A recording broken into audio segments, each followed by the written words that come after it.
Meus queridos irmãos, a paz do Senhor, estamos uma vez mais reunidos para estudarmos a nossa lição da escola dominical. Como já falei na aula passada,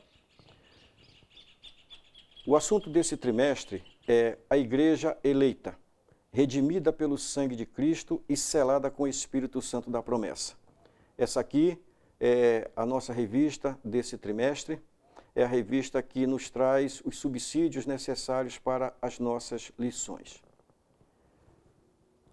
A aula de hoje tem por tema eleição e predestinação. Nós damos graças a Deus por podermos estar participando desta lição da escola dominical. O Salmo 118, versículo 24, nos diz: Este é o dia que o Senhor fez. Regozijemo-nos e alegremo-nos nele, independentemente da situação que nós estamos vivendo no momento. Seria muito bom se nós pudéssemos estar reunidos no nosso templo, como tantas outras vezes nós o fizemos, mas a palavra de Deus nos manda dar graças por tudo. Então damos graças a Deus por não podermos estar reunidos, mas por termos a oportunidade de estarmos estudando a palavra de Deus. Dito isto, se você quer acompanhar a leitura bíblica em classe, abra sua Bíblia na carta de Paulo aos Efésios, no capítulo de número 1. Nós vamos ler dos versículos 4 ao versículo de número 12. Efésios, capítulo 1, versículos de 4 a 12, que nos diz o seguinte: Pois nos elegeu nele antes da fundação do mundo, para sermos santos e irrepreensíveis diante dele em amor. Nos predestinou para sermos filhos de adoção por Jesus Cristo, para si mesmo, segundo o beneplácito da sua vontade, para louvor e glória da sua graça, a qual nos deu gratuitamente no amado. Nele temos a redenção pelo seu sangue, a remissão dos pecados, segundo as riquezas de sua graça, que ele derramou profundamente sobre nós em toda a sabedoria e entendimento, e desvendou-nos o mistério da sua vontade, segundo o seu beneplácito que propusera em Cristo, de fazer convergir em Cristo todas as coisas na dispensação da plenitude dos tempos, tanto as que estão nos céus como as que estão na terra. Nele digo, em quem também fomos feitos herança, havendo sido predestinados, conforme o propósito daquele que faz todas as coisas segundo o conselho da sua vontade, a fim de sermos para louvor da sua glória, nós, os que de antemão esperamos em Cristo. A verdade prática da nossa lição nos diz o seguinte: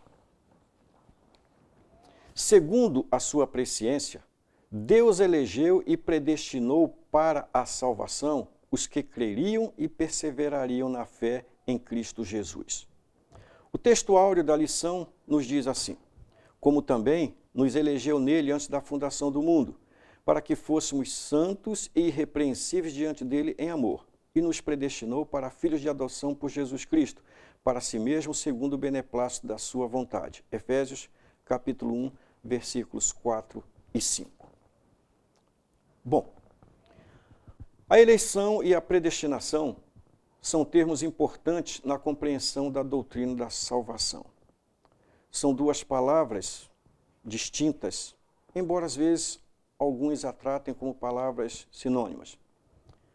A respeito e a discussão da eleição e da predestinação é algo que vem desde os primeiros tempos da história da igreja, como sendo uma das questões mais polêmicas da doutrina cristã. É muito comum que cada um tenha o seu ponto de vista a respeito das coisas de Deus, ou sobre determinadas coisas.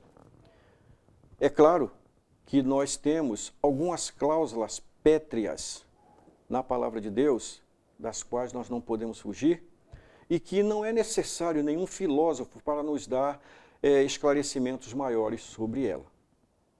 O Senhor é meu pastor, nada me faltará. Porque Deus amou o mundo de tal maneira que deu o seu Filho unigênito para que todo aquele que nele crê não pereça, mas tenha a vida eterna. São duas entre tantas menções bíblicas que nós classificaríamos como cláusulas pétreas. não precisaríamos de maiores informações a respeito dela. Mas a eleição e a predestinação são duas palavras que, ao longo dos anos, têm trazido muitas questões, muitas polêmicas, muitos pontos de vista. Esta discussão, porém, encontrou uma grande repercussão durante a Reforma Protestante, mais precisamente no conflito surgido entre os seguidores de João Calvino e o teólogo holandês Jacob Arminio, bem como seus seguidores que foram chamados de remonstrantes, justamente porque fizeram um protesto, chamado remonstrância, contra os chamados 5 pontos do calvinismo, que retomava a questão da predestinação incondicional. Então nós estamos vendo aqui questões que envolvem os pontos de vista entre o calvinismo e entre o arminianismo. Esta discussão acabou dando origem a uma reunião que se chamou de Sínodo de Dort, que condenou os ensinos de Jacob Arminio, ensinos que acabaram sendo retomados por alguns grandes nomes da história da igreja, como por exemplo John Wesley, fundador da igreja metodista, pelas denominações surgidas e a partir de então, inclusive o movimento pentecostal. Ou seja, mesmo que o Sínodo de Dort tenha condenado ou não tenha aceito os pontos de vista que foram apresentados pelos discípulos de Armínio, todavia, após algum tempo, houve o surgimento de denominações as mais várias, aceitando os pontos de vista do arminianismo, inclusive igrejas evangélicas do movimento pentecostal, dando origem então a uma ideia de que tal discussão é entre calvinistas e arminianos, quando na verdade a discussão ela remonta a muitos tempos atrás.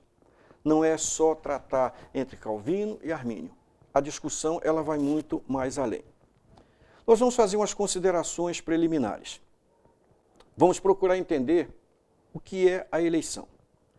Primeiramente, diríamos que a eleição é um processo de escolha que envolve duas partes e um objetivo. A primeira parte é aquela que faz a escolha.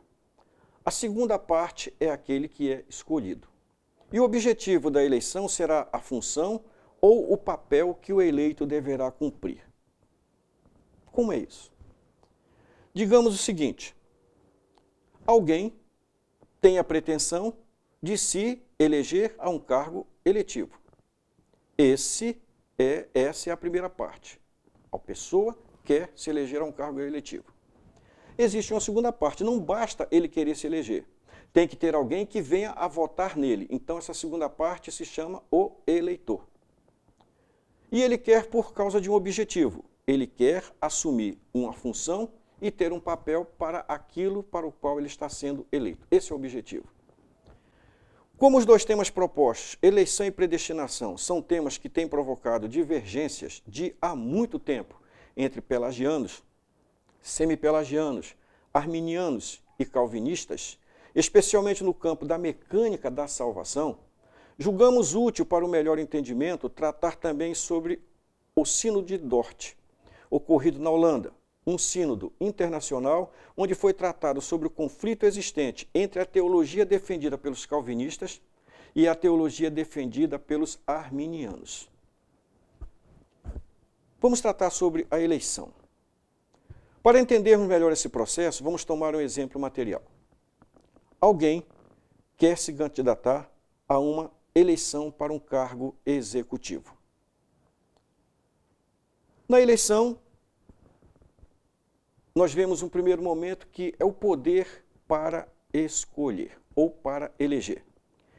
Quem tem o poder para eleger ou para escolher é o eleitor. Você quer ser candidato, mas você precisa de alguém que tenha poder para te colocar lá. O poder quem tem nessas eleições, no aspecto secular, é o eleitor. No plano espiritual, Deus é quem escolhe. Deus é quem elege. João 15,16 nos diz assim: não me escolhestes vós a mim, mas eu vos escolhi a vós e vos nomeei para que vades e deis fruto. No processo de salvação também a escolha é de Deus. Efésios capítulo 1, versículo 4, que faz parte da nossa leitura bíblica, diz assim: pois nos elegeu neles antes da fundação do mundo, para sermos santos e irrepreensíveis diante dele em amor. Nos elegeu nele antes da fundação do mundo, para sermos santos e irrepreensíveis diante dele em amor. Segundo tópico com relação a essa eleição, esse preâmbulo, esse início que nós estamos tratando sobre a eleição, o eleito ou escolhido precisa tomar posse no cargo. Compete a quem foi eleito tomar posse no cargo ou não. É uma decisão pessoal exclusiva. Porém, enquanto ele não tomar posse, ele não pode entrar no exercício daquilo para o qual ele foi eleito. No plano espiritual e bíblico, acontece o mesmo com as pessoas. Elas foram eleitas por Deus. Deus elegeu todos os seres humanos para a salvação. 1 Timóteo, capítulo 2, versículos de número 4 a número 6. Deus elegeu todas as pessoas para a salvação. 1 Timóteo, capítulo 2, versículos 4 a 6. O qual deseja que todos os homens se salvem e venham ao conhecimento da verdade, porque há um só Deus e um só mediador entre Deus e os homens, Cristo Jesus, homem, o qual se deu a si mesmo em resgate por todos para servir de testemunho a seu tempo. Observemos, queridos, esta parte do versículo 6 que diz assim: o qual se deu a si mesmo em resgate por todos. O sacrifício que Jesus fez na cruz do Calvário foi por toda a humanidade. Porém, nós vamos ver que nem todos serão salvos. Porque Isaías capítulo 53, versículo 12, entre tantas outras passagens, nós vamos ver que diz assim: pois ele levou sobre si o pecado de muitos. Vamos falar mais adiante sobre isso. No plano espiritual, acontece o mesmo com as pessoas. Elas foram eleitas por Deus. Porém, muitos morreram sem tomar posse da salvação. Isso que nós estamos tratando está intimamente relacionado com o título da lição, eleição e predestinação. E nós vamos ver isso mais adiante. Hebreus, capítulo 6, versículos de 4 a 6, nos diz o seguinte: é impossível que os que já uma vez foram iluminados e provaram o dom celestial e se fizeram participantes do Espírito Santo e provaram a boa palavra de Deus e os poderes do mundo vindouro e depois caíram, sejam outra vez renovados para arrependimento, porque de novo estão crucificando para si mesmos o Filho de Deus e expondo-o ao vitupério. Ou seja, o Senhor morreu por todos, pelo pecado de toda a humanidade. Porém, nem todos vão tomar posse dessa salvação, porque conheceram essa salvação e depois a abandonaram. Hebreus capítulo 10, versículo de número 26, nos diz assim: se voluntariamente continuarmos no pecado, depois de termos recebido o pleno conhecimento da verdade, já não resta mais sacrifício pelos pecados. Ou seja, o sacrifício de Jesus Cristo não vale mais nada. Simplesmente apostatou-se da fé. O versículo 29 do mesmo capítulo 10 diz assim: de quanto maior castigo cuidais vós, será julgado merecedor aquele que pisar o Filho de Deus e tiver por profano o sangue da aliança com o qual foi santificado e ultrajar o Espírito de graça.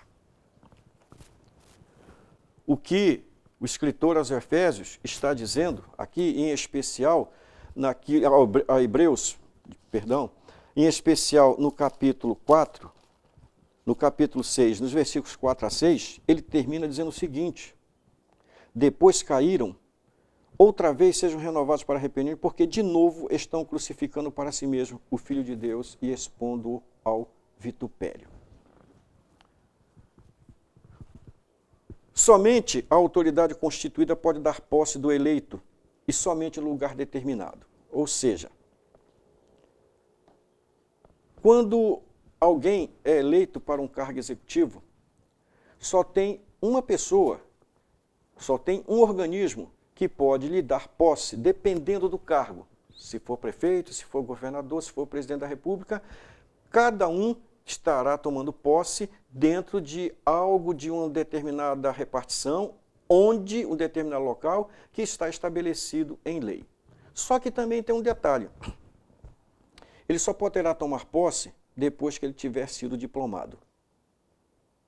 Ele não poderá tomar posse se não tiver em suas mãos um diploma emitido pela autoridade eleitoral competente de que ele foi efetivamente eleito para aquele cargo. No plano espiritual e bíblico, o eleito precisa tomar posse no lugar certo e perante a autoridade legalmente constituída. Deus, na sua soberania, amor e graça, elegeu todos os seres humanos sem distinção para a salvação, que nos salvou e chamou com a santa vocação, não segundo as nossas obras, mas segundo o seu próprio propósito e a graça que nos foi dada em Cristo Jesus antes dos tempos eternos. 2 Timóteo, capítulo 1, versículo 9. O qual deseja que todos os homens se salvem e venham ao pleno conhecimento da verdade. 1 Timóteo, capítulo 2, versículo 4. Vimos aqui que é necessário se ter um lugar para se tomar posse do cargo para o qual se foi eleito. Nós somos eleitos por Jesus para a salvação, fomos eleitos por Deus em Jesus Cristo para a salvação. Então nós temos que ter um lugar onde tomar essa posse. O Senhor estabeleceu um único lugar onde a pessoa poderia tomar posse de sua salvação. E vocês sabem onde é? O Calvário. E só quem pode dar a posse, a pessoa certa para fazer isso é Jesus Cristo. O lugar da nossa posse é no Calvário e quem vem nos dar posse para isso é Jesus Cristo. Este é o único que tem a competência para conferir ao homem o diploma de posse de sua salvação. Atos, capítulo 4, versículo de número 12, diz assim: e em nenhum outra salvação, porque também debaixo do céu nenhum nome há dado entre os homens pelo qual devamos ser salvos. Para que nós possamos estar efetivamente em Cristo, nós temos que ir ao Calvário, porque é lá que Ele vai nos dar a posse e vai nos dar o diploma para que assim a tenhamos. A posse do eleito não é automática e nem é obrigatória. Ela exige o exercício e a manifestação da vontade, indo ao lugar determinado, comparecendo perante a autoridade competente. No plano salvífico, em respeito ao livre-arbítrio, Deus deixou ao ser humano, ao eleito, a decisão de ir ou não ao Calvário. Ou seja, Deus deixou para o homem a decisão de que ele queira ser salvo ou não ser salvo. Não há obrigatoriedade nenhuma. Deus não é um ditador. Deus enviou seu Filho ao mundo para que todo aquele que nele crê não pereça, mas tenha a vida eterna. É somente ali, aos pés da cruz, que nós recebemos a Jesus e este crucificado. E ele nos dá o diploma que nos garante a posse da nossa salvação. Quem crê, será salvo. Quem não crê, será condenado. O eleito recebe o penhor ou garantia para o exercício do cargo. Este diploma é a garantia ou penhor de que pode exercer o cargo para o qual foi escolhido. Nós trazemos isso para o campo secular. A pessoa só pode exercer o cargo para o qual ele foi eleito a partir do momento em que ele o assuma, em que ele efetivamente comece a exercer o cargo para o qual ele foi assumido. No plano espiritual, também há um penhor ou uma garantia da nossa salvação, é o Espírito Santo. O penhor é algo que é dado como garantia de que toda a dívida será paga.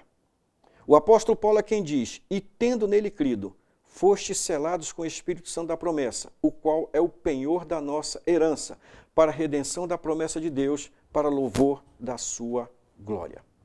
Qual é o objetivo da eleição? O exercício do cargo. No plano político, o homem que foi eleito precisa exercer com dignidade e eficiência o seu cargo, que nós entendemos. Se a pessoa foi eleita para um determinado cargo no executivo, ela tem que exercer com dignidade, com probidade o seu cargo, sob pena dele ser afastado.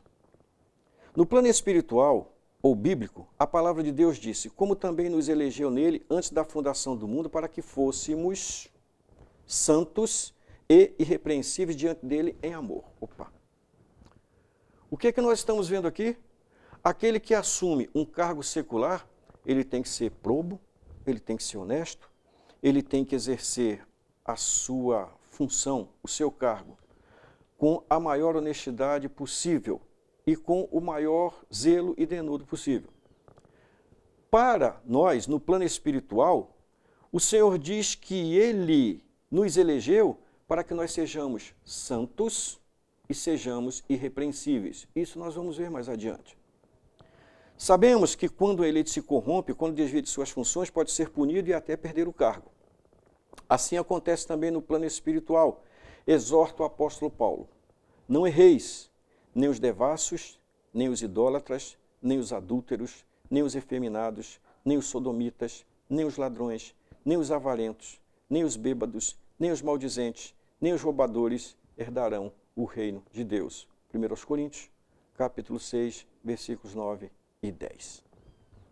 Essa foi a introdução com relação à eleição, que vamos tratar mais adiante. O Sino de Dort foi convocado em vista de uma séria perturbação no seio das igrejas reformadas. Eram igrejas reformadas, causada pelo surgimento e propagação do arminianismo. Os alunos, os discípulos de Armínio, fizeram essa movimentação porque eles não aceitavam as teses que estavam sendo debatidas na igreja. Eles queriam fazer uma mudança na confissão belga. Armínio já não estava vivo.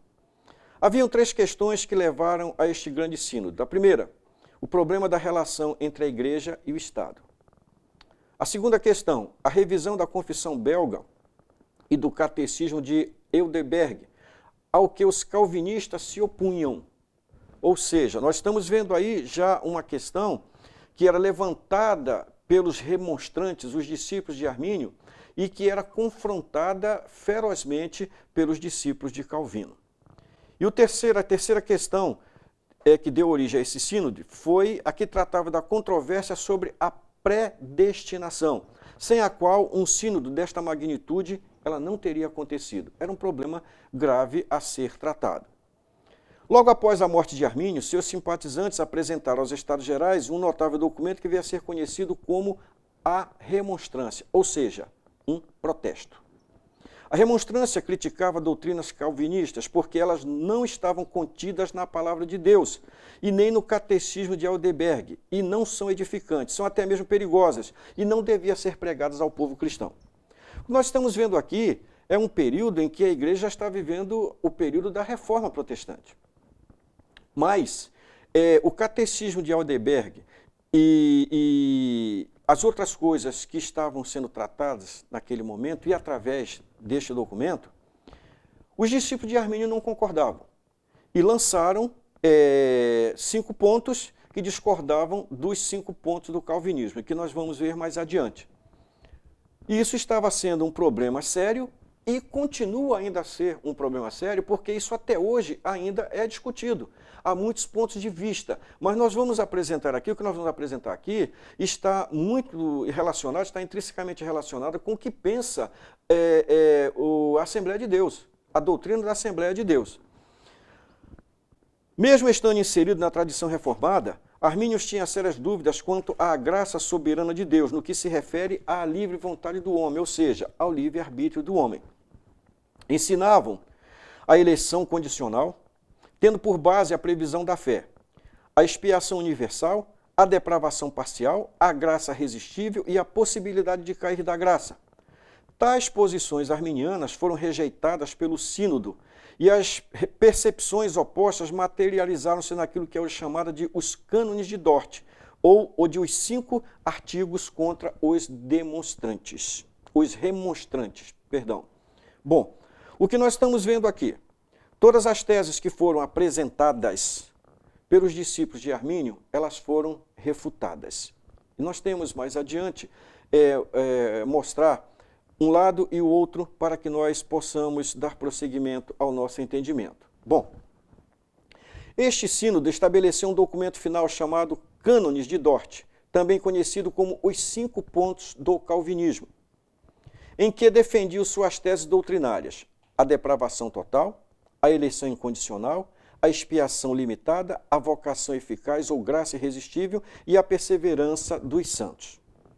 Portanto, João Calvino não é o autor destes 5 pontos, ele já havia morrido. Na verdade, a afirmação correta é que estes 5 pontos foram fundamentados tão somente nas doutrinas ensinadas por ele. Ou seja, o que ele ensinou estava aqui sendo debatido. E aquilo que entrava em confronto com ele, o sínodo de Dort não aceitou. Numa comparação rápida, nós vamos ver assim, a comparação entre o arminianismo e o calvinismo. O arminianismo defende a eleição condicional, e nós vamos ver isso mais adiante. O calvinismo defende a eleição incondicional. São completamente opostos. O arminianismo defende a expiação universal. O calvinismo defende a expiação limitada. O arminianismo defende a depravação parcial. O calvinismo defende a depravação total. O arminianismo defende a graça resistível. O calvinismo defende a vocação eficaz, ou seja, a graça irresistível. O arminianismo defende a possibilidade de cair da graça. O calvinismo defende a perseverança dos santos. São 2 pontos de vista que acabam se conflitando, mas que nós, particularmente assembleianos, estamos mais direcionados para o ponto de vista arminiano. Eleitos para uma vida santa e irrepreensível, a eleição divina. Ao escolher salvar o ser humano, Deus resolveu fazê-lo em Cristo Jesus. O apóstolo diz que o Pai nos elegeu em Cristo. Foi essa a leitura que nós fizemos em Efésios, no capítulo de número 1, que diz assim. Vou ler versículo 3, a partir do versículo 3. Bendito seja o Deus e Pai de nosso Senhor Jesus Cristo, o qual nos abençoou com todas as bênçãos espirituais nas regiões celestes em Cristo. Pois nos elegeu nele antes da fundação do mundo, ou seja, nos elegeu em Cristo antes da fundação do mundo, para sermos santos e irrepreensíveis nele, em amor. Deus escolheu salvar a humanidade em Jesus Cristo. E, portanto, não há outro meio de salvação. Vivemos tempos em que se procura relativizar a salvação, de que todos os caminhos levam a Deus, de que todas as religiões são boas, ou seja, um ecumenismo. Algumas pessoas defendem que todos os caminhos levam a Deus. E nós, relativamente, nós poderíamos dizer isso também. Mas queremos dizer o seguinte, que embora todos os caminhos possam levar a Deus, todavia, só um caminho conduz à salvação, e esse caminho é Jesus Cristo. O que nós vemos é um esforço tão grande hoje de determinados segmentos da sociedade, religiosos, mais diversos tipos de religiões, em que quer dizer que Deus é um só para todo mundo. Quando isso é um só para todos, ou age da mesma maneira com todos. Deus tem um infinito amor para com todos. Mas há muitos que estão seguindo a um Deus que não é o Deus verdadeiro.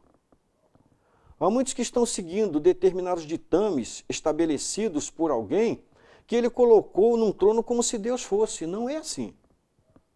Nós vemos, por exemplo, o Evangelho segundo o Espiritismo. O Evangelho segundo o Espiritismo. Nós só conhecemos o Evangelho, que são as boas novas de salvação que vem através de Jesus Cristo. Errais por não conhecerdes as Escrituras e nem o poder de Deus. Não se pode ter boas novas de salvação através de outro tipo de instrumentalização que não seja Jesus Cristo, ou de outro meio que não seja Jesus Cristo. Então, essa questão do ecumenismo é uma questão que ela contradiz um pouco o que Deus quer que seja feito. Porque Deus escolheu salvar em Cristo e em nenhum outro. Não há nenhum outro nome pelo qual nós devamos ser salvos. Está lá em Atos capítulo 4, versículo de número 12. Deus nos elegeu. A quem o apóstolo está se referindo? Quem Deus escolheu? O apóstolo diz, Deus nos elegeu. Quer dizer, ele está incluso nisso aí. Sou eu, você e ele e tantos outros que estavam naquela época com ele. Fazemos uma pergunta aqui. Deus teria escolhido alguns indivíduos em detrimento de outros? Já predeterminando quem será salvo ou não, sem qualquer possibilidade de exercício da vontade por parte dos escolhidos ou dos rejeitados, ou escolheu a humanidade para ser salva, abrindo uma real oportunidade de salvação a todos os seres humanos, por assim ter querido antes da fundação do mundo? Ou seja, que Deus seria esse que, tendo criado o mundo, tendo criado o homem à sua imagem e à sua semelhança, tenha determinado que parte dessa humanidade, dessa sociedade que ele criou, que parte dessa humanidade será perdida eternamente e que outra parte será salva. Ou seja, uma parte na eternidade vai viver com ele e outra parte não viverá com ele. Estará no inferno. Será que esse é o Deus a quem nós servimos? Será que essa maneira de nós encararmos esse Deus? Deus é justo. Deus é justo. E será que Deus teria mandado o seu Filho ao mundo para morrer de uma maneira atroz? Para que ele pudesse levar sobre si o pecado de alguns que já estivessem sido predestinados a serem salvos pelo seu Pai? Ou ele levou sobre si o pecado de muitos e pelos transgredores intercedeu? Ele levou sobre si o pecado de todos. O sacrifício de Jesus foi por todos. Mas ele levou o pecado de muitos porque nem todos crerão nele como Filho de Deus. Essa que é a verdade. O Sínodo de Dort, em seu artigo 7, do primeiro ponto doutrinário, precisamente o da eleição divina, decidiu que eleição ou escolha é o propósito imutável de Deus pelo qual ele fez o seguinte: antes da fundação do mundo, ou por pura graça, de acordo com o livre prazer de sua vontade, ele escolheu em Cristo. Novamente estamos vendo aqui, em Cristo, para a salvação, um número definido de pessoas, em particular de toda a raça humana. Isso aqui é o pensamento calvinista. Deus teria escolhido em Cristo um número definido de pessoas para a salvação. Assim sendo, para esta linha de pensamento, a eleição seria, pois, incondicional. Não dependeria de qualquer condição, mas da deliberação soberana de Deus, que, como costumam dizer os defensores desta interpretação, logo, pois, ele se compadece de quem quer e endurece quem quer. Romanos, capítulo 9, versículo 18. Já os ditos remonstrantes, ou seja, os arminianos, entenderam que a eleição assim deveria ser entendida, que Deus, por um eterno e imutável plano em Jesus Cristo, seu Filho, determinou salvar de entre a raça humana que tinha caído no pecado em Cristo, por causa de Cristo e através de Cristo, aqueles que pela graça do Santo Espírito creram neste seu Filho, e que, pela mesma graça, perseverarem na mesma fé e obediência de fé até o fim. Ou seja,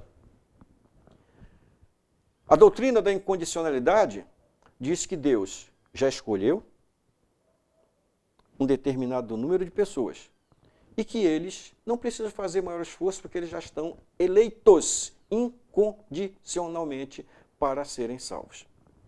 Já a outra diz que Deus elegeu em Cristo, mas que é necessário que aqueles que pela graça do Santo Espírito creiam neste seu Filho e que perseverem na fé e obediência da fé até o fim.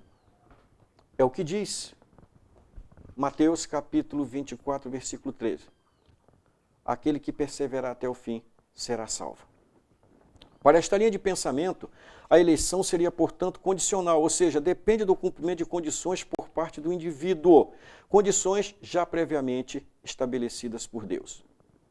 A análise das duas posições exige o enfrentamento de dois pontos. Primeiro, a soberania divina e o livre-arbítrio, e a imparcialidade divina. Ou seja, será que o livre-arbítrio do homem tira a soberania de Deus? Para os que defendem a tese da eleição incondicional, este seria o único entendimento possível para se preservar a soberania divina. Não resta dúvida de que Deus é soberano, e se não fosse, não seria Deus. E a eleição é, sem dúvida, uma expressão desta soberania de Deus, pois ele sabe de antemão quem será salvo e quem não será.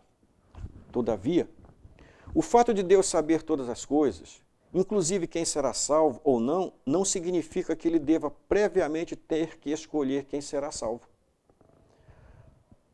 ou não será salvo.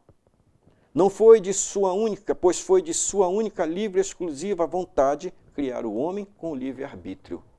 Ou seja, na sua presciência, na sua onisciência, Deus sabe perfeitamente, conhece perfeitamente aqueles que aceitaram anteriormente, que aceitam hoje e que aceitarão ainda no futuro a Jesus Cristo. Isso não tira dele a sua soberania, por causa do livre-arbítrio humano, porque o livre-arbítrio do homem foi um dom dado por Deus. E ele sabe disso, e ele não desrespeitaria aquilo que ele mesmo fez. Deus quis criar o homem com livre-arbítrio, e isto em nada macula a sua soberania. Todos os homens podem ser salvos, desde que satisfaçam as condições estabelecidas pelo próprio Deus que quer salvar. Ademais, quando Deus faz a determinação ao homem sobre a proibição do consumo do fruto da árvore da ciência do bem e do mal, observemos que o texto sagrado fala que Deus ordenou ao homem, ou seja, está plenamente resguardada a soberania divina. Deus não perdeu em absoluto o controle da situação. Impôs os devidos castigos a todos os envolvidos e ainda revelou o plano da salvação do homem. O pecado, antes de mostrar a falta de soberania humana, reafirmou e mostrou como o Senhor não foi, em momento algum, apanhado de surpresa. Ou seja, Deus sabia que o homem iria pecar? Sabia. Deus impediu o homem de pecar? Não. Deus fez com ele o teste de obediência. O homem pecou? Pecou. E o que foi que Deus fez? Deus impôs sobre ele as reprimendas necessárias, o castigo necessário por causa do seu pecado. Isto não tirou a soberania de Deus, muito pelo contrário. O pecado, antes de mostrar a falta de soberania humana, reafirmou a soberania de Deus, reafirmou-a e mostrou como o Senhor não foi, em momento algum, apanhado de surpresa. Alguém poderá dizer que isto se deu com o primeiro casal, que foi criado com livre-arbítrio, mas que isto não mais ocorre. Por quê? Porque a descendência humana foi feita à imagem e semelhança de Adão. Está lá em Gênesis, capítulo 5, versículo de número 3. Então não teria mais o livre-arbítrio. Tal argumento, entretanto, não pode ser admitido, pelo simples fato de que este sim é um raciocínio que macula a soberania divina. Se Adão e Eva foram criados com livre-arbítrio e sua descendência, em virtude do pecado do primeiro casal, não mais o tem, isto é sinal de que o pecado é maior do que Deus. Dá para entender? Pois teria tido a capacidade de destruir algo que Deus havia feito, que seria o livre-arbítrio. Dá para nós entendermos? Se o homem, mesmo criado agora à sua imagem, a descendência de Adão foi criada agora à sua imagem, se não tivesse mais o livre-arbítrio teria superado o poder de Deus. O livre-arbítrio teria superado o que Deus havia feito. E Deus criou todas as coisas e tem poder para mantê-las. O livre-arbítrio não foi eliminado, continua existindo, e o homem então pode sim exercer a escolha de servir ou não a Deus, como os nossos primeiros pais. É certo que tal possibilidade de escolha é consequência imediata do desejo de Deus. Pela graça sois salvos, por meio da fé. Isso não vem de vós, é dom de Deus. Não vem das obras para que ninguém se glorie. Então, a graça de Deus que nos alcança, ela também nos dá determinadas ordens, determinadas coisas que devem ser feitas. Uma dessas coisas diz assim: portanto, ide, fazei discípulos de todas as nações, batizando-os em nome do Pai, do Filho e do Espírito Santo, ensinando-as todas as coisas que vos tenho ensinado, e eis que estou convosco todos os dias até a consumação dos séculos. Nós precisamos evangelizar, pois é somente através da evangelização é que nós levamos o conhecimento de Deus, o conhecimento de Cristo, aos homens, para que eles possam crer, e assim poder crer e fazer a opção entre servi-lo ou não. Romanos, capítulo 10, versículos 13 a 15, a parte A, nos diz assim: porque todo aquele que invocar o nome do Senhor será salvo. Como, pois, invocarão aquele em quem não creram? E como crerão naquele de quem não ouviram? E como ouvirão se não há quem pregue? E como pregarão se não forem enviados? Ou seja, nós precisamos estar em atividade para que nós possamos levar essa palavra de salvação para as pessoas que ainda não foram eleitas em Cristo e que ainda não estão predeterminadas para estarem com Ele. Ainda, outro ponto que deve ser analisado quando se fala na eleição é a questão relacionada com a imparcialidade divina. As Escrituras são claríssimas ao afirmar que Deus não faz acepção de pessoas. Está lá em Deuteronômio 10, 17, 2 Crônicas 19, 7 e tantas outras passagens. Como se isto fosse pouco, a Bíblia Sagrada considera que a acepção de pessoas é pecado. E nós vemos isso em Tiago, capítulo 2, versículos 1 e 9. Meus irmãos, como crentes em nosso Senhor Jesus Cristo, Senhor da glória, não façais acepção de pessoas. O versículo 9 diz assim: mas, se fazeis acepção de pessoas, cometeis pecado, sendo arguídos pela lei como transgressores. Ora, será que Deus iria pecar? Quando Ele mesmo disse, será que Ele iria ser imparcial? Será que Ele ia fazer acepção de pessoas, salvando a uns e não salvando a outros? Mas não é só. Além de violar expressamente o que as Escrituras dizem que Deus não faz, que é a acepção de pessoas, e de imputar a Deus uma prática que a Bíblia diz ser pecaminosa, a doutrina da eleição incondicional, também viola a afirmação de que o desejo de Deus é que todos os homens se salvem e venham ao pleno conhecimento da verdade. O chamado textuário da Bíblia diz que Deus amou o mundo de tal maneira que deu o seu Filho unigênito, para que todo aquele que nele crê não pereça, mas tenha a vida eterna. Amou o mundo. Neste caso aqui, o mundo é a humanidade, o ser humano. Ora, se Deus amou o mundo, o ser humano de tal maneira, como ficaria se Ele tivesse escolhido alguns para salvar e outros para não salvar? Como diz o título do importante livro de David Hunt, em que analisa a representação de Deus no calvinismo: que amor é este? Que amor é este? Que a uns ele privilegiaria e a outros ele castigaria.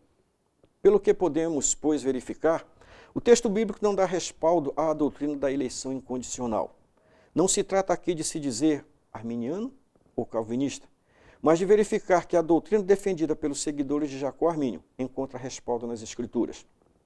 Ao passo que os calvinistas violam explícitos textos e contrariam inclusive a soberania divina que eles dizem tanto defender. Mas a eleição, ela impõe condições. A eleição é um ato soberano de Deus. Deus oferece a salvação para todos. Essa doutrina é conhecida como expiação ilimitada. Por quem Jesus Cristo morreu? Somente por alguns poucos ou pelos pecadores de todo o mundo? A declaração arminiana afirma que Cristo, o Salvador do mundo, morreu por todos e por cada um dos homens. A doutrina calvinista, no entanto, discorda que Cristo morreu por todos. Para os seguidores de Calvino, a expiação é limitada, ou seja, Cristo morreu somente para alguns, somente pelos eleitos. E aí nós vamos voltar de novo a João 3,16, porque Deus amou o mundo. Ou seja, todas as pessoas de tal maneira, iria salvar a uns e não salvar a outros? A partir desse pressuposto, os calvinistas defendem que a eleição é incondicional. Conforme Calvino asseverou, significa acreditar que Deus elegeu uns para a salvação e outros para a perdição. Contrariando esse ensino calvinista, a Bíblia Sagrada apresenta cerca de 80 textos que apontam para a expiação ilimitada. Claro que nós não vamos ler esses 80 textos, mas vamos ver pelo menos 2 aqui. Isaías, capítulo de número 53, versículo de número 6. Diz assim: todos nós andávamos desgarrados como ovelhas. Cada um se desviava pelo seu caminho, e o Senhor fez cair sobre ele a iniquidade de nós todos. Ele morreu por todos. E ele morreu para dar salvação a todos. Mateus, capítulo 11, que nós já falamos aqui, mas vamos colocar novamente. Mateus, capítulo 11, versículos de 28 a 30. Diz assim: vinde a mim todos os que estáis cansados e oprimidos, e eu vos aliviarei. Tomai sobre vós o meu jugo e aprendei de mim, porque sou manso e humilde de coração, e encontrareis descanso para as vossas almas. Pois o meu jugo é suave e o meu fardo é leve. Vinde a mim todos os que estáis cansados. O aspecto doutrinário refere-se ao ensino em que a eleição para a salvação é condicional e não incondicional. Eleição condicional significa que Deus escolhe por meio das condições que Ele próprio estabeleceu. Quem crer e for batizado será salvo. Quem não crer será condenado. Aquele que perseverar até o fim será salvo. João 5,24 nos diz assim: quem ouve as minhas palavras e crê naquele que me enviou tem a vida eterna e não entrará em condenação, mas passou da morte para a vida. Nós poderíamos ver aqui a colocação que está sendo feita aqui. Existe algo a ser obedecido, algo a ser feito. Existe uma condição estabelecida. Quem crer e for batizado, quem ouvir as minhas palavras e crê naquele que me enviou, tem a vida eterna. Eleição condicional significa que Deus escolhe por meio das condições que Ele próprio estabeleceu. Por isso, são eleitos somente aqueles que preenchem essas condições, e não de um modo arbitrário, de um modo incondicional. John Wesley, pregador anglicano, discordava do sistema calvinista, que transformava a eleição do Deus de amor em eleição de um Deus tirano e insensível para com os pecadores. Vou repetir. John Wesley, pregador anglicano, discordava do sistema calvinista, que transformava a eleição do Deus de amor em eleição de um Deus tirano e insensível para com os pecadores. Ou seja, vocês vão viver e vocês vão morrer. Não é isso que está na mensagem ou que está na palavra de Deus. Deus quer que nós, pela eleição, nós tenhamos uma vida santa e irrepreensível. Paulo enfatiza que a eleição tem a finalidade específica de sermos santos e irrepreensíveis. Está lá em Efésios, capítulo 1, versículo de número 4. Vida santa. Nenhuma pessoa deve considerar-se eleita de Deus se não vive em santidade. A santificação não é a causa, mas a prova da nossa eleição. Nós não somos salvos porque somos santos. Nós somos salvos para sermos santos. Sem santificação, ninguém verá a Deus. É isso que está aqui em Hebreus, no capítulo de número 12. Dizendo que nós não podemos, 12 e 14, seguir a paz com todos e a santificação. Sem santificação, ninguém verá o Senhor. Isso já vem, queridos, já do Antigo Testamento. Nós já citamos aqui algumas vezes e vamos novamente citar. Levítico capítulo 19, versículo de número 2, a parte B, nos diz assim: sede santos, porque eu, o Senhor vosso Deus, sou santo. Levítico capítulo 20, versículo de número 7 diz assim: portanto, santificados e sede santos, porque eu sou o Senhor vosso Deus. Versículo 26 diz assim: sereis para mim santos, porque eu, Senhor, sou santo, e vos separei dos povos para serdes meus. Como pode a pessoa não se santificar e se dizer que ela tem uma vida eterna com Deus? Vida irrepreensível é outra das exigências que nos é feita. Além da santidade, Deus nos elegeu para sermos irrepreensíveis. Isso quer dizer sem qualquer espécie de mancha. A palavra irrepreensível no Antigo Testamento era uma palavra usada para um animal apto para o sacrifício, ou seja, não podia ter defeito, não podia ter mancha, não podia ter mácula. É isso que Deus quer de nós. Fomos eleitos para que tenhamos uma nova vida. Nessa vida, segundo a revelação das Escrituras, o crente salvo deve pautar as suas atitudes segundo a moral bíblica, baseada na integridade e não de acordo com o contexto social em que se está inserido. Foi nesse diapasão que Paulo apresentou o primeiro contraste entre a nova e a velha vida. Pelo quê? Deixai a mentira e falai a verdade, cada um com o seu próximo. Se nós estamos vivendo um momento de regeneração, a cada dia nós temos que viver uma nova vida. E Paulo diz assim: pelo que deixai a mentira e falai a verdade, cada um com o seu próximo. A predestinação para filhos de adoção. Paulo diz que o Pai nos predestinou para filhos de adoção por Jesus Cristo, para si mesmo, segundo o beneplácito da sua vontade, para louvor e glória da sua graça, pela qual nos fez agradáveis a si no amado. Efésios, capítulo 1, versículos de número 5 e 6. Predestinar nada mais é do que fixar previamente um destino. Assim, antes mesmo de criar o universo físico, Deus quis fazer do homem um filho de adoção. Sabemos que até então eram filhos de Deus tão somente os anjos. Está lá em Jó, capítulo 1, versículo de número 6. Esta filiação, entretanto, era decorrente da própria criação, pois Deus é o Pai dos Espíritos. Hebreus, capítulo 12, versículo 9. Então, ele criou os anjos, ele é o Pai deles, porque eles são Espírito. Notemos que, a exemplo da eleição, o apóstolo diz que somente podemos ser filhos de adoção por Jesus Cristo, ou seja, não é possível outro caminho. Eu sou o caminho, a verdade e a vida. Ninguém vem ao Pai a não ser por mim. Não é possível outro caminho, outro meio para nos tornarmos filhos de adoção, senão por Jesus Cristo. João capítulo 1, versículo 12 assim: aqueles que creram são feitos filhos de Deus. Os adeptos da eleição incondicional também defendem uma predestinação incondicional, que eles costumam denominar de perseverança dos santos.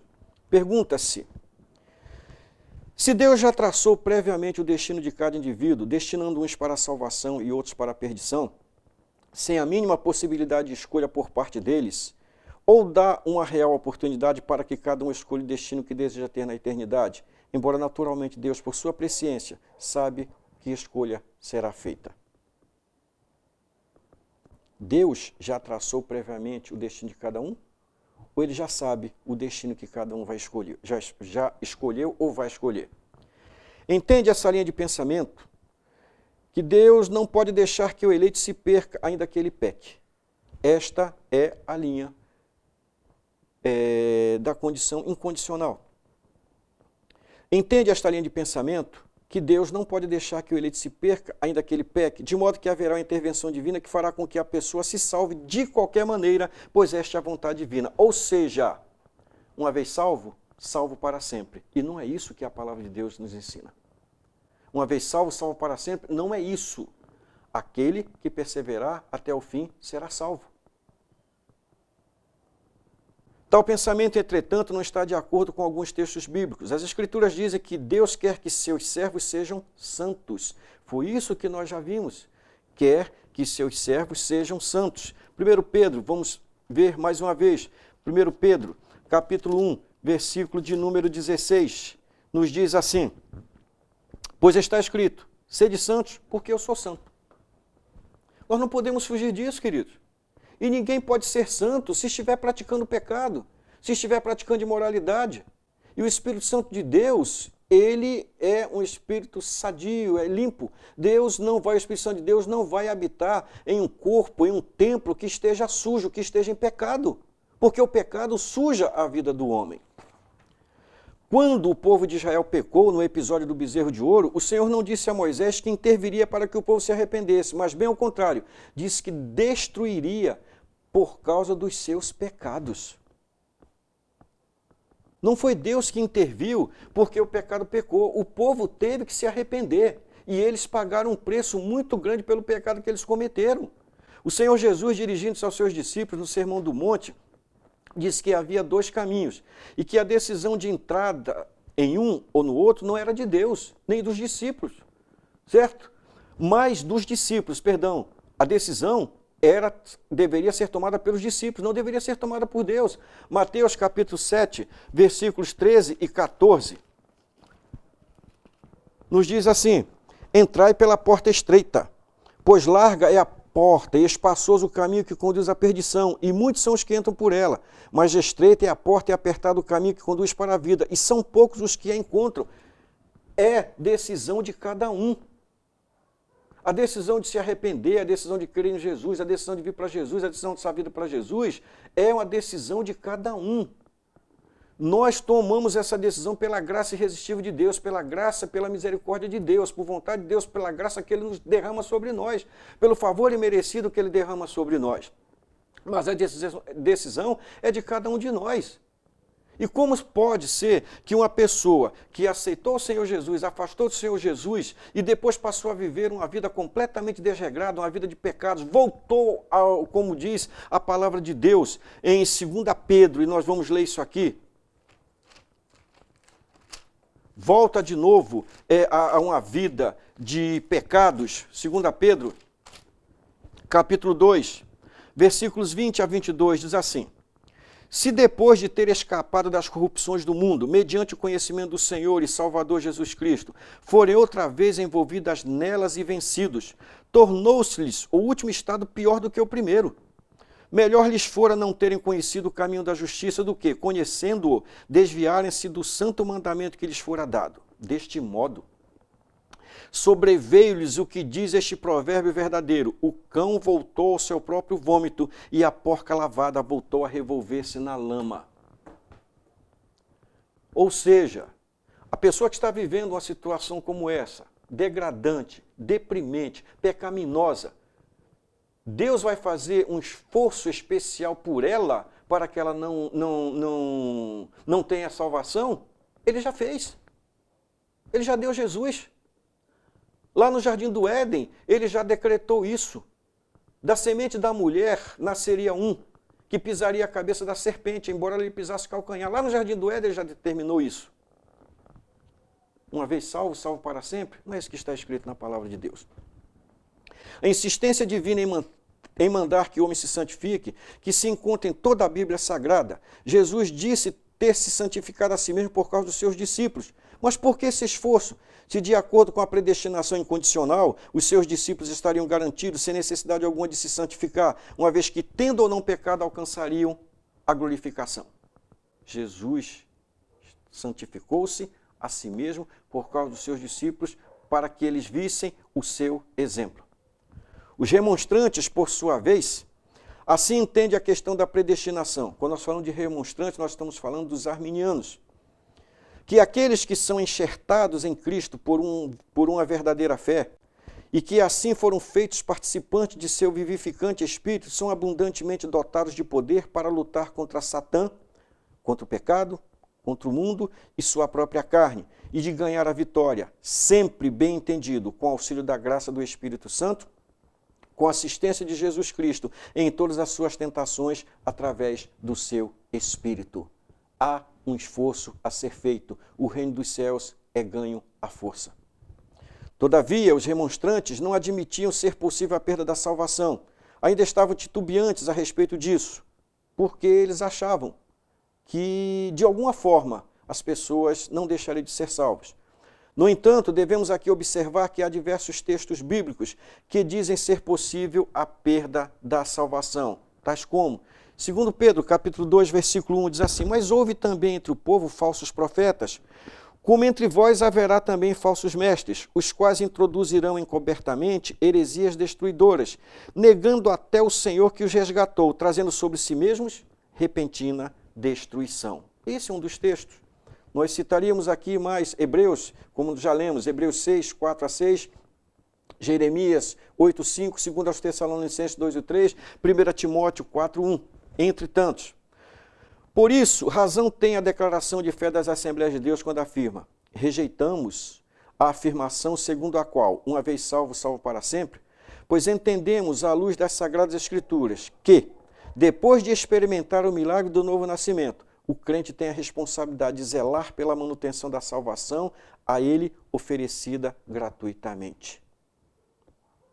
1 Coríntios, capítulo 10, versículo 12, nos diz assim: aquele que está em pé, cuide para que não caia. Aquele que está em pé, cuide para que não caia. Nós somos filhos por adoção. Paulo é o único escritor do Novo Testamento que emprega o termo adoção. Essa prática não fazia parte do sistema legal judaico, mas era comum entre os romanos e perfeitamente conhecida entre os gregos. Assim, o apóstolo enfatiza que foi agradável a Deus inserir no plano da salvação a adoção dos eleitos como filhos, segundo o beneplácito da sua vontade. Efésios, capítulo 1, versículo de número 5, a parte B.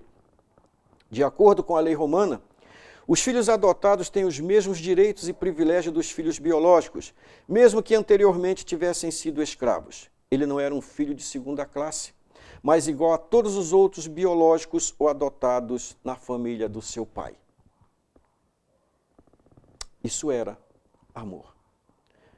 Os privilégios da adoção. Ser filho de Deus é um privilégio superlativo, pois dantes éramos apenas escravos, perdidos para sempre, destituídos da graça de Deus.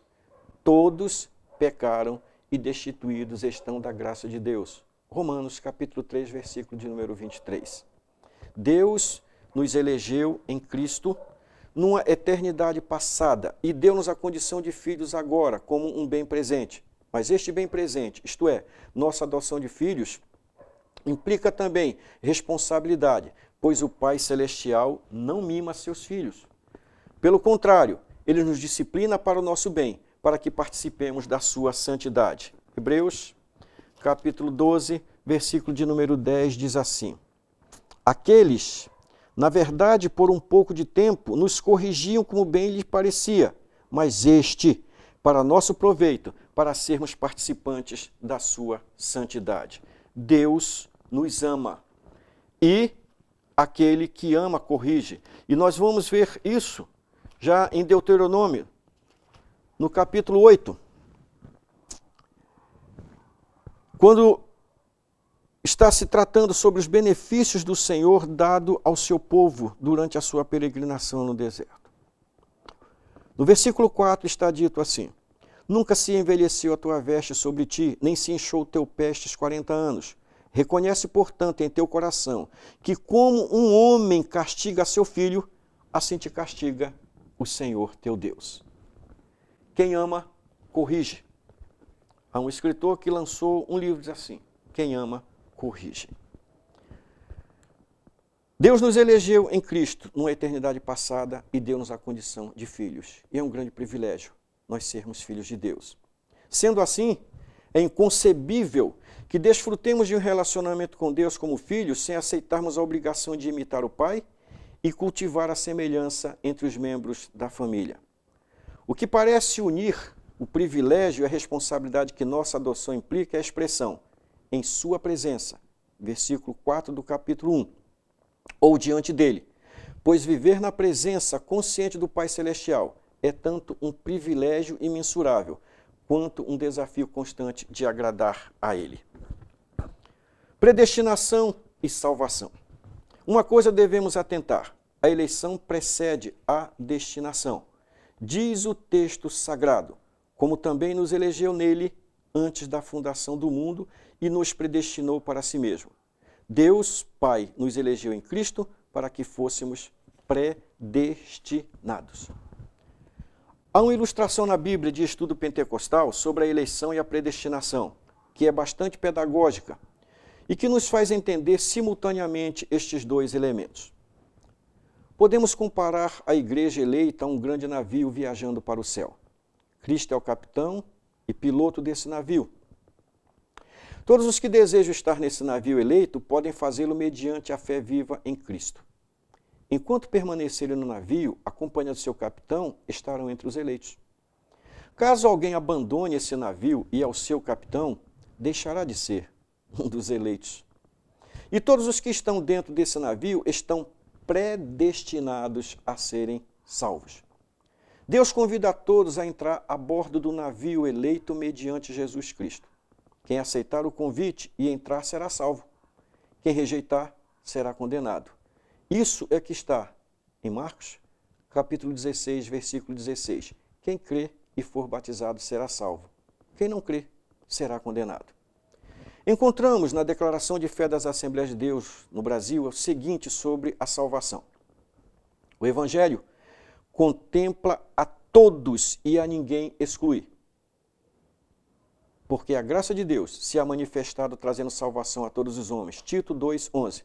O soberano Deus não predestinou incondicionalmente pessoa alguma à condenação eterna, mas sim, almeja que todos, arrependendo-se, convertam-se de seus maus caminhos.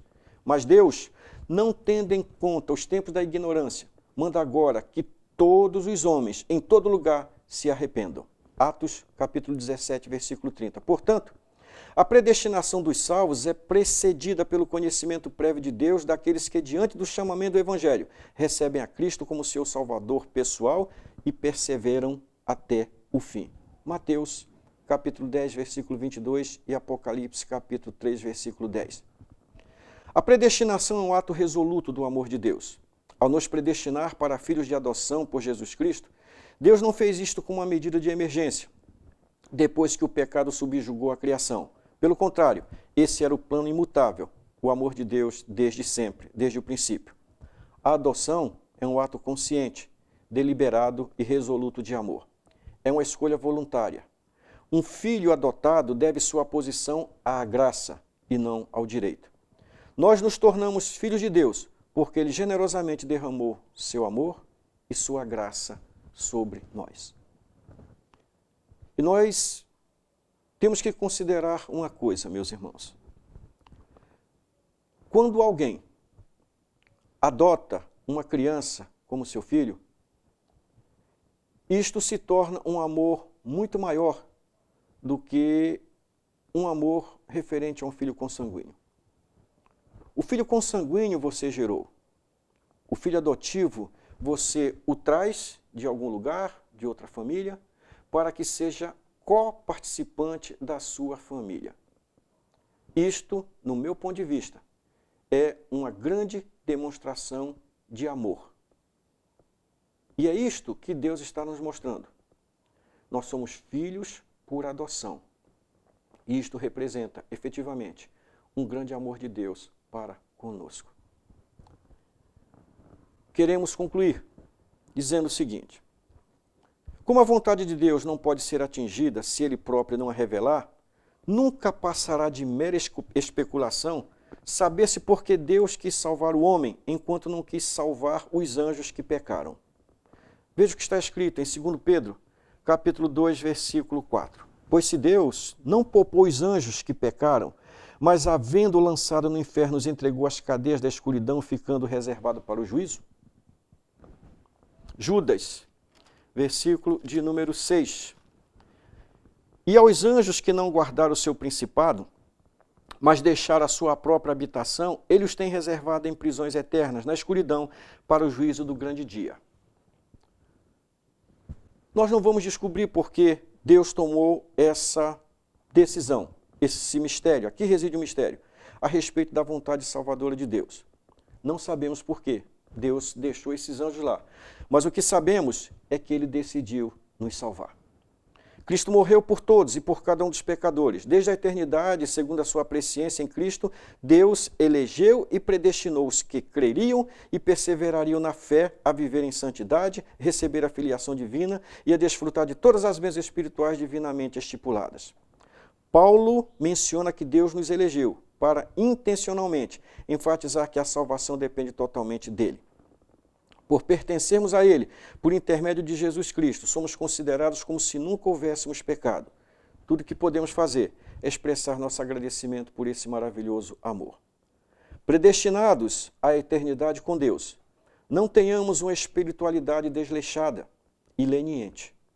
Esforcemo-nos então por alcançar a excelência cristã, pois o Pai Celeste espera sempre o melhor dos seus filhos. Obediência quero e não sacrifício. Meus amados irmãos, que nós analisemos bem aquilo que nós estudamos nesta manhã e valorizemos sobremaneira o amor de Deus para conosco. Deus é justo e na sua justiça Ele não teria criado um homem, um determinado número de homens na sociedade para que eles viessem por sua vontade, pela vontade de Deus, a se perder, a serem condenados.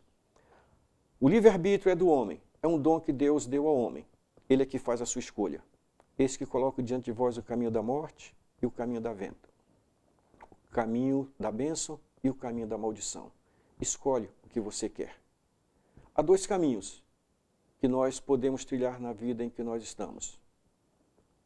O caminho estreito e o caminho largo. A escolha é de cada um de nós. Rendemos-te graças, Pai, por esta manhã, por esta lição, Senhor, bendito Deus, que estudamos. Que possamos, Senhor, aplicar efetivamente esses ensinamentos na nossa vida. E que possamos, Senhor, valorizar cada dia mais o Teu grande amor para conosco. Amor que se manifestou, Senhor, desde o Éden, que traspassou, que perspassou, Senhor bendito Deus, os séculos, Senhor bendito Deus, e foi manifestado, Senhor querido, através do Teu Filho Jesus, que morto na cruz do Calvário, derramou o seu sangue por amor a nós.